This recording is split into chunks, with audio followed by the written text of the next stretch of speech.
भारत में 7 राज्य ऐसे हैं जिन्हें बहनें कहा जाता है। चलिए जानते हैं क्यों। तो भारत के एक कोने में बसे इन 7 राज्यों को बहनें क्यों कहते हैं? असल में ये भूगोल, इतिहास और संस्कृति से आपस में मजबूती से जुड़े हुए हैं। तो चलिए एक एक कर मिलते हैं इन 7 बहनों से।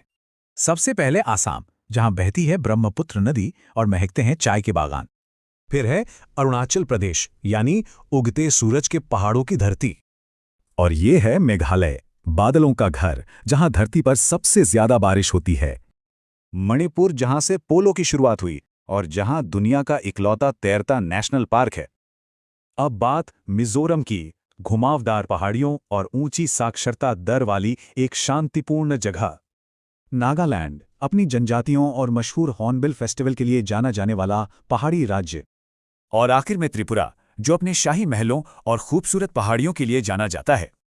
इतनी विविधता के बाद भी ये सब पूर्वी हिमालय के पहाड़ी इलाके से जुड़े हैं। और बाकी भारत से इन्हें जोड़ता है एक पतला सा रास्ता, जिसे चिकन नेक कहते हैं। इसी भूगोल की वजह से यहाँ एक सींग वाले गैंडे जैसे कई दुर्लभ जानवर मिलते हैं। यहाँ 200 से ज्यादा अलग अलग जनजातियां रहती हैं, जो इसे बेहद खास बनाती हैं।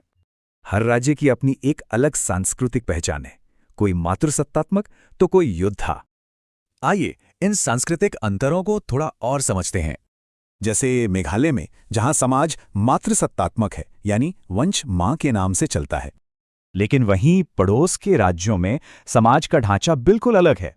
यहाँ कबीले पर आधारित समाज है और सारे फैसले पारंपरिक ग्राम परिषदें लेती हैं। और ये फर्क इनके खाने में भी साफ दिखता है, एक तरफ तीखा तो दूसरी तरफ सादा। तो यही हैं 7 राज्य, 200 से ज्यादा जनजातियां, पर एक जुड़ा हुआ क्षेत्र। इन बहनों की कहानियां तो बहुत हैं। अगली कहानी किसकी होनी चाहिए?